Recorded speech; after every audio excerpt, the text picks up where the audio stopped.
6 ay önce bu akvaryuma 4 karides koydum. Filtre koymadım ve bugüne kadar bir kez bile suyunu değiştirmedim. Evimde 7 tane su kabı var ve hiçbirinde filtre yok. Ve su değişimi de yapmıyorum. Sadece buharlaşan suyun yerine içme suyu ekliyorum. Bu 7 kap birbirinden bağımsız gibi görünüyor ama hepsi tek bir soruyu soruyor. Taban, ekipmanın yerini tutar mı? 6 ay önce kurduğum ilk kap buydu. Tabana organik bahçe toprağı serdim. Üzerini hagen ve siliskum karışımıyla kapattım. Aralara lav taşı koydum ve 4 farklı bitki diktim. Bir akvaryum kurduğumu sanıyordum ama aslında bir seçilim masası kurmuşum. 6 ay sonra o 4 bitkiden sadece ikisi kaldı. Elodea ve Cüce Sagitara kazandı. Diğerleri kaybetti. Rubin'den geriye sadece bir dal ve 2 yaprağı kaldı. Onu bu akvaryumdan çıkardım.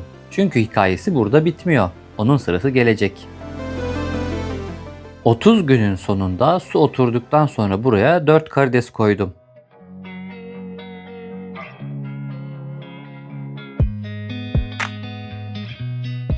Şu an gördüğünüz karideslerin hiçbiri o 4'ü değil.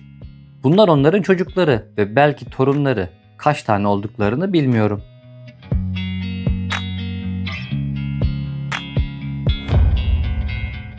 İkinci kapta akvaryum malzemesi kullanmadım.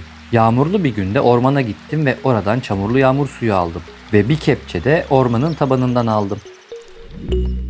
Kavanoza koydum ve bekledim. Sonra içine bir parça elodea attım. Organik toprak öyle güçlüydü ki bitki burada çıldırdı. Kavanozu tamamen ele geçirdi. Hatta yapraklarının şekli bile değişti. Normalden çok daha uzun yaprakları vardı. Aynı bitki farklı tabanda farklı bir forma bürünüyor. Sonra yosun istilası başladı. Ve ben burada müdahale ettim. Yosunu da bitkiyi de kazıdım. Şu an bu kavanoz oldukça sakin. Ara sıra içine ostrakot atıyorum. Hiçbir şey olmuyor. Ama bitkimiz yeniden filizlenmeye başladı. Yani buradaki sessizlik bitmek üzere. Üçüncü kap bir dereden geldi. Taban, yosun ve suyu olduğu gibi aldım. İlk günlerde içi kurtçuk doluydu. Hatta sonrasında bir sivrisinek pupası bile görmüştük. Daha sonra ben taşınırken burada her şey durdu. Toprak kabardı, yosun çürüdü ve içerideki hayat durdu. Bunun sebebinin ışık dengesinin bozulması olduğunu sanıyordum. Yani o zamanlar öyle sanmıştım. Ama bu kavanoz ölmedi. Yeni bir düzen kuruldu ve içinde ostrakotlar üredi. Hem de sayılamayacak kadar çok. Şimdi ise su yemyeşil. Ve yeşil su ölümcül değil. Sadece bir ara durak. Düzenli ışıkla ve bitkiyle geçer.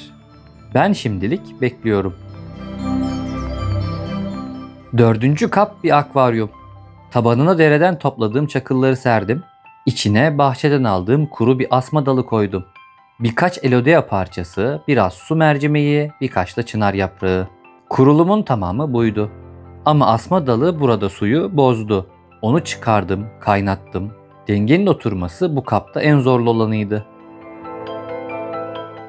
Ama sonunda oturdu ve karidesleri buraya aktardığımda beklediğimden fazlası oldu.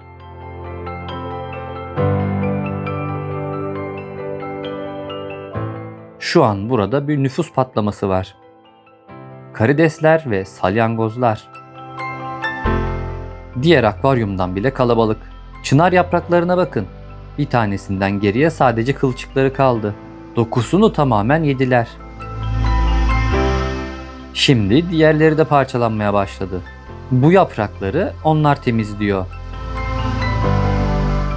5. kapta bir kuralı denedim. Dereden aldığım çamuru ve suyu doğrudan akvaryuma koydum. Ve üzerine kep yapmadım. Yani kum yok, çakıl yok.